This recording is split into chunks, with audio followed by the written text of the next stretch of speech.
Hello friends, welcome to Lone Wolf preparation. आज हम discuss करने वाले हैं अपने पॉलिटी के एमसीक्यू सीरीज का पार्ट 2। तो चलिए शुरू करते हैं। पहला क्वेश्चन है, right to life and personal liberty is mentioned under which article? Article 19, 20, 21 और 22। And the answer is article 21।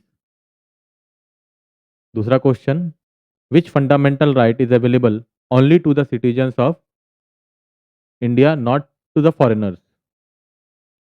और इसके आंसर हैं राइट टू फ्रीडम, जो कि सिर्फ अपने सिटीजन को ही अवेलेबल है।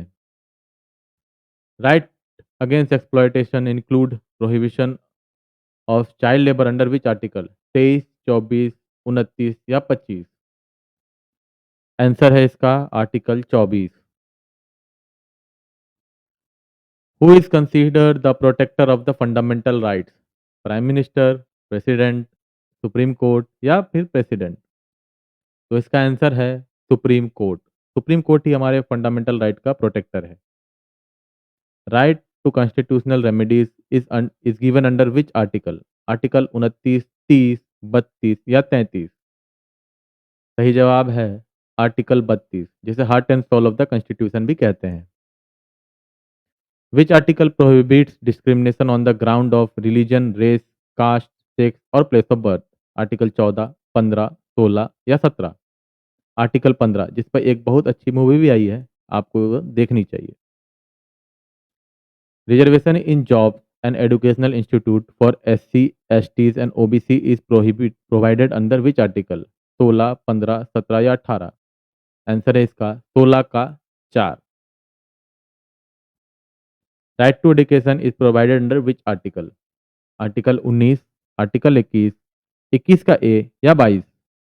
इसका सही जवाब है आर्टिकल 21 का ए। यहीं पर आप कंफ्यूज मत कीजिएगा, हमेशा आर्टिकल 21 का ए ही लगाइएगा। Which fundamental right is suspended during national emergency except 20 और 21? तो आर्टिकल 20 और 21 को छोड़ के बाकी सारे राइट्स जो हैं वो सस्पेंड हो जाते हैं नेशनल इमरजेंसी के समय। विच article deals with freedom of religion? Article 23, 24, 25 और 29। इस सवाल को कई बार कई एग्जाम में पूछा गया है, जिसका सही जवाब है आर्टिकल 25। चलिए आगे बढ़ते हैं। Freedom to manage religious affair is under which article? Article 25, 26, 27 या 28? इसका आंसर है आर्टिकल 26। इस क्वेश्चन को भी कई बार डिफरेंट एग्जाम में पूछा गया है। Which article provides freedom for payment of taxes for promotion of any religious activity? Article 25, 26, 27 या 28?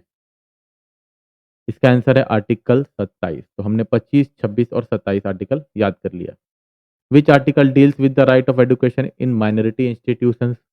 तो माइनॉरिटी इंस्टीट्यूशंस के मैनेजमेंट से ये राइट डील करता है, ये राइट है, ये आर्टिकल है आर्टिकल 30।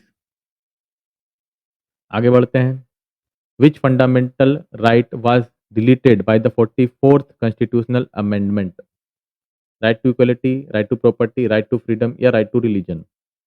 इसका सही आंसर है राइट टू प्रॉपर्टी। चलिए आगे बढ़ते हैं। Which fundamental right can not be suspended even during emergency? Article 14, 20 और 21, 19 या 32? इसका सही आंसर है आर्टिकल 20 और 21, जैसा हमने पहले भी पढ़ा है। B R Ambedkar called which article the heart and soul of the constitution? ये हमने भी पहले भी पढ़ रखा है। इसका आंसर आप बिना ऑप्शन के भी दे सकते हैं। इसका आंसर है article 32। Which fundamental rights is directly enforceable in court?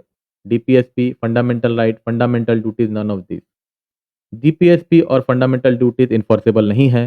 इसका मतलब सिर्फ और सिर्फ फंडामेंटल राइट जो सुप्रीम कोर्ट के द्वारा या हाई कोर्ट के द्वारा इन्फोर्सेबल है। Which article provides cultural and educational right to minorities? Article 28, 29, 30 या 32? इसका सही जवाब है आर्टिकल 29। इसमें माइनॉरिटी राइट लिंग्विस्टिक और रिलीजियस दोनों को डील करता है। Which fundamental right ensure abolition of title except military और एकेडमिक राइट? आर्टिकल 14, 18, 16 या 19? इसका सही जवाब है आर्टिकल 18। इसी तरह हम कोई भी टाइटल अपने को नहीं ले सकते। The right against human trafficking is mentioned under which article? Article 21, 22, 23 या 24? तो इसका सही जवाब है आर्टिकल 23। चलिए आगे बढ़ते हैं। Right of elementary education. Right to elementary education was the made fundamental right. Article 86 amendment में फंडामेंटल राइट इसे बना दिया गया। Freedom to assemble peacefully without arms in under which article? 17, 18, 19, 1 का बी या फिर 20? ये सारे राइट टू फ्रीडम हैं। आर्टिकल 19, 1 का B. Right to form association और union is granted under which article? Article 19 का 1 का सी, 20, 21 और 22। आर्टिकल 19, 1 का सी। इसी बीच आप थोड़ा याद करने की कोशिश कीजिए कि आर्टिकल 19, 1 का ए क्या था। Right to move freely throughout India is under which article? Article 19, 1 का डी, आर्टिकल 20, 21 और 22। आर्टिकल 19, 1 का D is the right answer. Right to reside and settle in any part of India is under which article? Article 20, 21, 22 या फिर article 19, 1 का ई? इसका सही जवाब है आर्टिकल 19, 1 का E. Right to practise any profession under is under which article? Article 19, 1 का जी, article 20, article 21 या आर्टिकल 22? इसका आंसर है आर्टिकल 19, 1 का जी। आर्टिकल 19 सारा राइट टू फ्रीडम से डील करता है। Freedom to attend any religious institution in educational institution is covered under?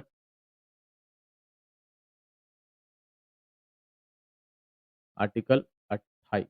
चलिए आगे बढ़ते हैं।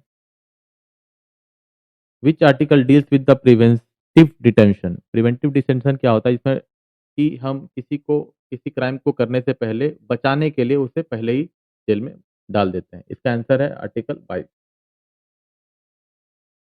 Fundamental right can be suspended bye?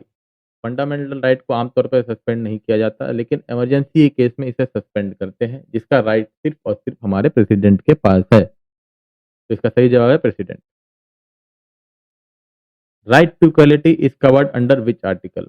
Right to equality हम बात कर रहे हैं 12 से 13, 14 से 18, 19 से 22 या 23 से 24? सही आंसर 14 से 18। Right to freedom is covered under which article? Article 14 से 18, 19 से 22, 23 से 24 या 25 से 28? इसका आंसर है 19 से 22। Right against exploitation is covered under which article? Article 19 से 22, आर्टिकल 23, 24, आर्टिकल 25, 28 और एक आर्टिकल 29 से 30? इसका सही आंसर है आर्टिकल 23 और 24। Right to freedom of religion is covered under which article? 19 से 22, 23 से 24, 25 से 28 या 29 से 30? और इसका सही आंसर है आर्टिकल 25 से 28। कई बार आंसर को क्वेश्चन इस क्वेश्चन को पूछा गया है। Culture and education right are covered under which article? Article 25 से 28, 29, 30, 31, 32 या 33, 34? इसका सही आंसर है 29 से 30। इसे आप एलिमिनेशन से भी कर सकते थे। Right to constitutional remedies is under which article? Article 30, article 31, article 32, article 33? Constitutional remedies heart and soul of the constitution article 32, जिसके लिए हम कोर्ट का दरवाजा खटखटा सकते हैं। Who can move to the supreme court directly for the enforcement of fundamental rights? any citizens, only MPs, any governor और president? अरे भाई हम सब कर सकते हैं। आर्टिकल 32 हमें ये राइट देता है, ये हमारा फंडामेंटल राइट है। Which writ is issued by court for enforcement of fundamental right? तो हमें तो रिट ही मिलता है यार। ये तो रिट्स ही होते हैं। जब तो 5 प्रकार के रिट्स हैं हमारे पास। आगे क्वेश्चन में उसको डील करते हैं। Which writ is issued to release a person from unlawful detention? इसका क्वेश्चन है, का आंसर है हेबस कॉर्पस। हेबस कॉर्पस तब लगाया जाता है जब हमें किसी को अनलॉफुल डिटेंशन किया जाता है। Which writ is issued direct public official to perform their duty? अगर कोई ऑफिशियल अपना ड्यूटी नहीं कर रहा तो उसमें कौन सा रिट अप्लाई करती है सुप्रीम कोर्ट? वो है मैंडामस। फिर है which writ is issued to quash the order of the lower court. कोई लोअर कोर्ट अगर कोई जजमेंट दे दे उसको नलीफाई करने के लिए सुप्रीम कोर्ट जो है टेरोटरी रिट का इस्तेमाल करती है। Which court which writ is issued to stop proceedings of a lower court. इसका जवाब है प्रोहिबिशन। वो एक दायरा बनाती है कि कोई कोर्ट अपने दायरे से बाहर की जुरिडिक्शन ना करे। Which writ is issued to check the validity of holding a public office. किसी पब्लिक ऑफिसर से पूछना है कि तुमने किस वजह से इस ऑफिस को एक्वायर किया है, तो उसका जो आंसर है वो क्यू वारंटो, ये रिट से वो सवाल पूछा जाएगा। Right to privacy is a part of which article. Article 14, article 19, article 21 या article 22। This is the part of right to life और ये आर्टिकल 21 में दर्शाया गया है। Which case declare the right to privacy as a fundamental right. बहुत ही important case, ये इसका आंसर है के